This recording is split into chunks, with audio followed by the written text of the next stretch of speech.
Hello everyone. In our today's session, I have brought a new topic for you, that is the purification of colloidal solution. So in our previous topic, I have discussed all the methods of preparation of colloid. But as we have to purify them, then what are the methods are to be used, that I am going to discuss you one by one.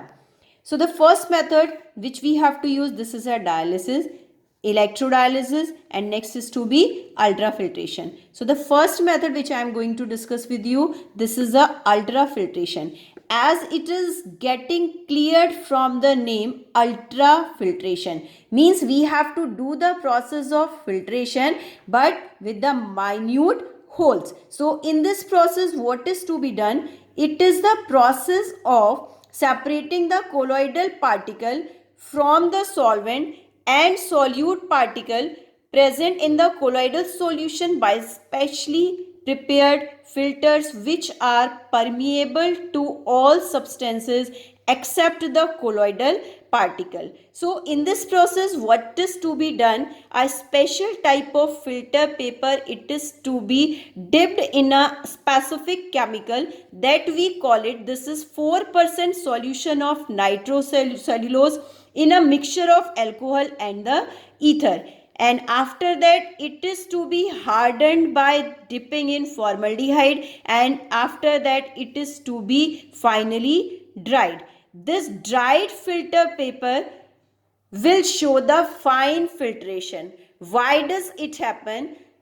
Because after doing this whole procedure and drying it, the pore size of filter paper starts to decrease and they show the fine filtration. Okay, so that's why we call it, this process is to be ultrafiltration. Now here I have written the 1 point for you. This is a very slow process, and to speed up the process, pressure and suction is applied. Okay, so if we will apply the high pressure, then the process that becomes very faster. Now the next process we have to understand, this is a dialysis. First of all, let me tell you its theory, then I will explain its figure. Okay, now here as it is written, it is a process of removing a dissolved substance from a colloidal solution by means of diffusion through a suitable membrane. It means in this process, a bag of suitable membrane containing the colloidal solution is suspended in a vessel. Means we have to take a bag which is to be made up of suitable membrane, and it is to be suspended in a wet vessel which is containing a fresh water, and this membrane will allow to pass all the substances, means all the impurities, but doesn't allow to pass colloidal solution, and colloidal that remains inside it, and all the impurities will move away with the movement of water. So that procedure is to be known as dialysis, and when electric current is to be used to speed up this process, then the name of the process that becomes electrodialysis. I think you all have got it. Let's see the figure which I have made for you. See here, I have written here, I have made a vessel. This is a permeable bag which is containing a colloidal sol. These are the particles of colloid and some other impurities in the form of crystalloid.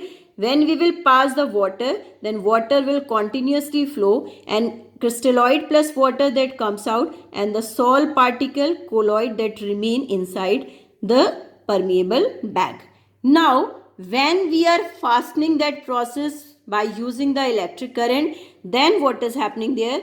We will create two terminals, anode and cathode. So this is showing that we have used their electric current, and the process that remains same, but that will speed up with the help of electric current. So in that case, it is to be known as electrodialysis. I think you all have got it, the purification method of colloidal solution. Okay, that's all for today.